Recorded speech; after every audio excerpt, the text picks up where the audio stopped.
Saudara, Yayasan Terang Warta Rohani Kota Batu, Jawa Timur bekerja sama dengan penerbit Kalam Hidup Bandung, Jawa Barat menghadirkan sebuah program Jembatan Hati bagi Anda. Jembatan Hati adalah program siaran yang memaparkan kondisi dan sifat-sifat hati manusia. Selamat mendengarkan.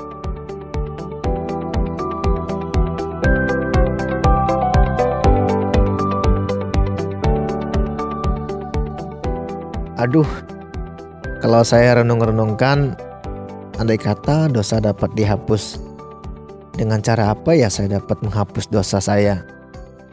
Dan kira-kira siapa saja yang dapat untuk menghapus dosa saya? Pak Jamal lagi ngapain dia? Kalau harus membayar, harus bayar seberapa mahal? Halo Pak Jamal.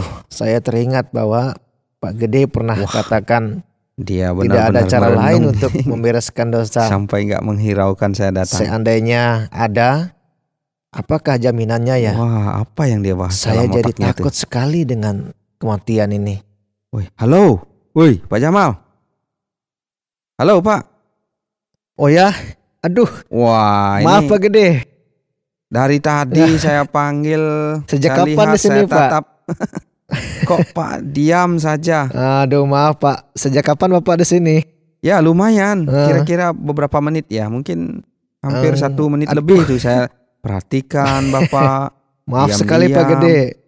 Saya benar-benar tidak tahu dan tidak mendengar kalau Pak Gede panggil-panggil nama saya dari tadi. Enggak apa-apa Pak. Hanya saya sempat khawatir ini. Aduh, kok khawatir takutnya Pak Jamal kesurupan gitu loh.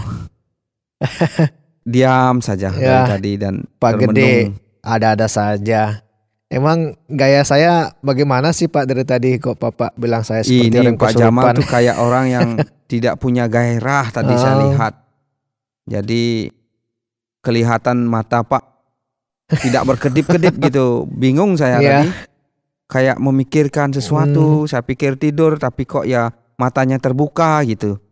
Seteliti itu ya Pak meneliti saya, jadi saya merasa malu rasanya. Kenapa Pak? Santai Pak, jangan terlalu dibawa-bawa perasaan ini. Apa yang Pak pikirkan ini? Aduh. Iyalah Pak. Saya sedang melamun Pak. Pak datang saya tidak tahu. Pantas. Kalau boleh tahu Pak Jamal lagi ngapain itu tadi? Ngelamunin apa? Apakah Bapak sedang sakit atau? Tidak Pak, saya sehat saja. Jangan khawatir Pak. Tapi saya lihat Pak, kayak Pak memikirkan sesuatu yang berat sekali itu tadi. Memang ada apa Pak? Ini pikiran Pak tadi itu. Aduh, begini sampai Pak. Termenung begitu. Sebenarnya saya sendiri mencemaskan diri saya sendiri Pak. Oh ya? Iya. Memang kecemasan apa itu Pak yang Pak alami itu? Begini Pak, saya kan tiba-tiba cemas dengan hidup saya, dengan beberapa pertanyaan dalam diri saya. Emang apa pertanyaannya Pak yang mencemaskan Pak Jamal ini? Pertanyaannya seperti ini Pak. Andai kata dosa dapat dihapus kan gitu. Dengan terus? Cara apa saya dapat menghapus dosa saya? Dan kira-kira siapa yang dapat membantu saya untuk menghapus dosa? Terus? Kalaupun saya harus membayar, saya harus bayar berapa mahal Pak? Nah begitulah pertanyaan saya dari tadi. Pertanyaan yang mencemaskan saya, makanya saya tidak sadar kalau Bapak ada dekat saya. Itu toh Pak. Iya Pak. Kok Pak Jamal bisa bertanya seperti itu dan agak dalam itu menurut saya pertanyaannya. Ada apa Pak sebenarnya sampai ke situ jauh pertanyaan Pak ini? Iya Pak Gede. Masalahnya kan hari ini saya melihat ada beberapa orang mati Pak. Ada yang dibawa pakai mobil, ambulans, lewat di jalan raya. Terus ada yang digotong pakai tandu lewat di jalan tadi siang Pak. Oh begitu.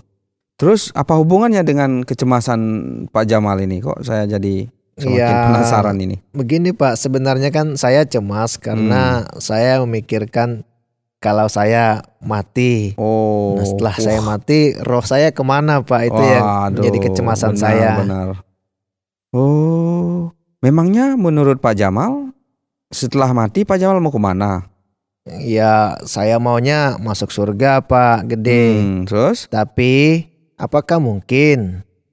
Karena itu.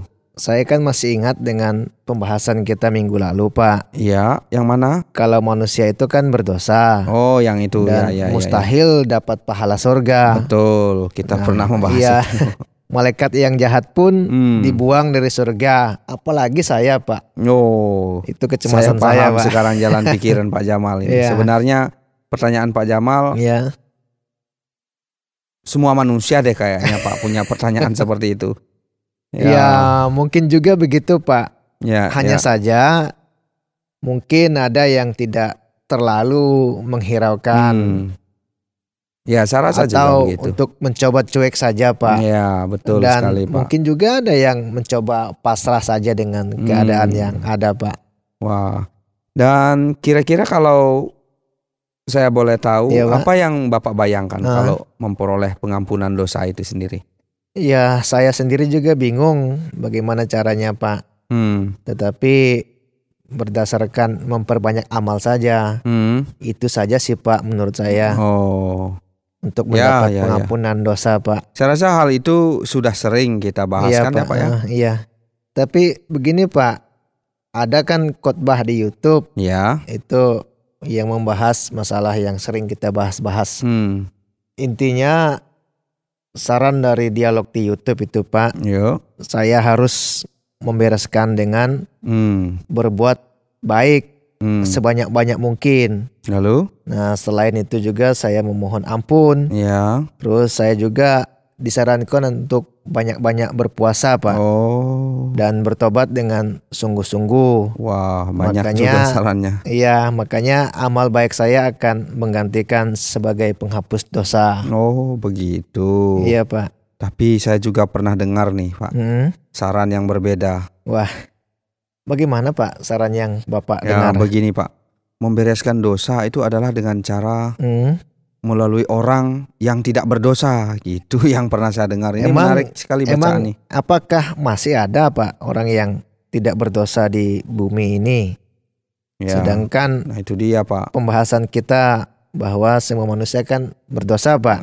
Benar sekali, Bahkan Pak. Bapak sendiri pernah katakan ke saya, semua orang itu kan telah berbuat dosa dan telah kehilangan kemuliaan Tuhan. Apakah itu mungkin, Pak? Ya, itu benar sekali pemikiran Pak itu. Jadi apakah, itu kan pertanyaannya, ada cara lain sekarang yang kita dapat ketahui. Itu yang membingungkan juga ini. Kita sama-sama pada jalan yang buntu juga ini. Tidak ada, Pak. Ya, selain dari cara mengorbankan darah melalui persembahan korban, Pak Gede. Oh, kalau menurut Pak Jamal, apa hubungannya antara dosa dengan darah hewan itu, Pak Jamal, yang kita korbankan itu? Kok bisa darah itu dia gitu? Yang saya mau tanya dengan Pak Gede hari ini. Kalau Pak tanya balik ke saya sih, menurut saya nih berarti, Pak, ya. Iya, menurut Bapak. Saya pernah membaca juga, ini saya dasarnya baca, saya nggak tahu juga. Memang Bapak suka baca sih. Darah itu kan, itu di sana menjelaskan ada nyawa atau kehidupan gitu loh, Pak Jamal, sehingga mungkin ya begitu. Itu sehingga, kaitannya, Pak, ya? Ya, saya rasa itu dia hubungannya. Pantas saja hampir semua kepercayaan di dunia ini selalu berkaitan dengan darah, Pak, ya? Ya, saya juga mengkaitkan itu, benar sekali, Pak, seperti itu. Nah, sebenarnya juga kita juga sudah singgung kan hal-hal ini seperti obrolan kita beberapa waktu lalu. Ya. Wah, sepertinya saya lupa-lupa ngingat topik yang ini, Pak. Ini Bapak ini kok lupa, padahal sering sekali kita bahas ini. Ya, masalahnya terlalu banyak pokok bahasan ini, Pak Gede. Wah, makanya itu benar sekali. Lupa. Memang, tapi saya ingat itu sedikit. Iya. Ya, benar, Pak Jamal. Ada satu hal yang belum saya sampaikan ke Bapak secara detail, ya. Saya pernah membaca sastra kuno begini, Pak. Wih, sastra kuno ya. Ini ada ungkapan begini. Barang siapa mendengar suara orang mati, maka dia akan memperoleh sukacita yang tidak pernah ada dukanya. Wah, ini sastra kuno yang pernah saya baca ini. Hebat sekali, Pak, perkataan itu. Memang bagaimana mendengar suara orang mati, Pak Gede? Nah, itu dia, Pak Jamal. Ini kan namanya juga perenungan gitu ya. Ya, sastra mencari, ya. Jadi kita perlu mengupas ini mungkin ungkapan sastra-sastra ini mungkin ada. Iya. Kita dapat suara itu yang dapatkan memberi kita apa sukacita yang tidak ada dukanya itu yang dibilang sastra itu ya kan? Iya, kalau Bapak masih ingat, kita juga membahas tentang manusia yang berbuat dosa, Pak. Iya, betul sekali. Maka manusia itu kan harus menanggung dosanya. Iya, benar, saya ingat. Bukan itu ditimpakan kepada ciptaan lain ya, Pak ya. Iya, benar. Kan pernah juga Bapak bilang seperti itu. Bapak masih ingat? Iya, tentu saya ingat itu. Waktu itu kan saya mengatakan hal itu. Iya. Jadi ya Nah, benar kita. sekali Pak Gede. Oh ya Pak Gede, apakah kaitannya dengan sastra kuno yang Bapak bilang tadi? Saya memikirkan sampai ke sana, Pak. Ya, saya rasa kaitannya ada, Pak Jamal. Menurut Pak Jamal bagaimana? Iya, kaitannya ada orang yang rela mati, Pak, untuk menjadi korban. Kalau memang ada yang harus dikorbankan menjadi penebus umpama nih Pak ya. Iya. Maka orang itu harus super suci dong Pak. Aduh, harus super suci Pak ya. Nah kan kita sampai pada jalan buntu lagi. Kalau begitu saya akan mencari cara lagi agar dapat jawaban yang lebih dari coba cari ini, Pak. Ya. Kira-kira di mana Bapak mencari jawaban hal-hal seperti itu? Saya akan ikut cara Pak Gede. Dengan suka membaca buku, melihat sastra kuno, atau juga mungkin mendengar lewat medsos, Pak. Oh, bisa. Saya juga akan mencoba mencari Pak Jamal. Ini kita sama-sama, Pak. Ini sebabnya misteri kan yang kita harus pecahkan. Selalu buntu, Pak ya. Kayaknya kita ini seperti mencari harta karun saja, Pak. Ya, menurut saya memang kenyataannya begitu, Pak. Ini hal yang sulit ya. Iya. Perjalanan percakapan kita ini memang seolah-olah mencari harta yang terpendam. Harta yang terpendam ya.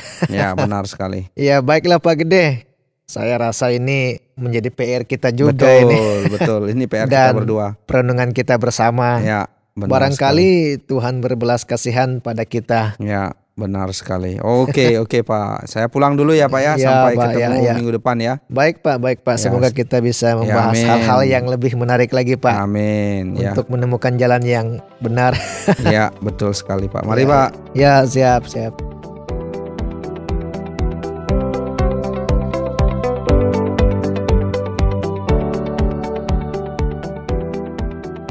Saudara, terima kasih sudah mendengarkan program Jembatan Hati.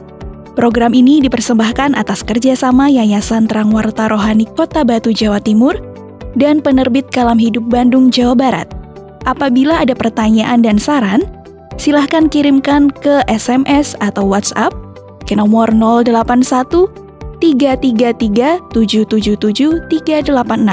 Anda juga dapat mengakses Penerbit Kalam Hidup melalui website di www.kalamhidup.com. Sampai jumpa!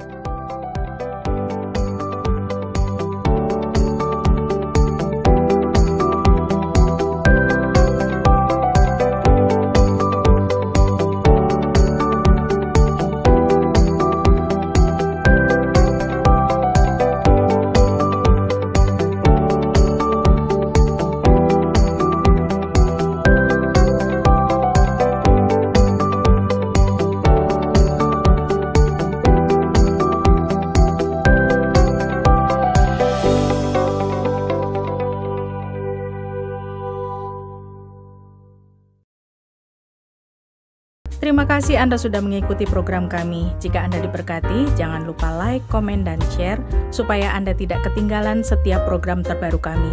Jangan lupa juga untuk subscribe channelnya dan nyalakan loncengnya. Jika Anda ingin mendukung pelayanan kami, bisa melalui rekening kami berikut ini atau menghubungi kami di sini.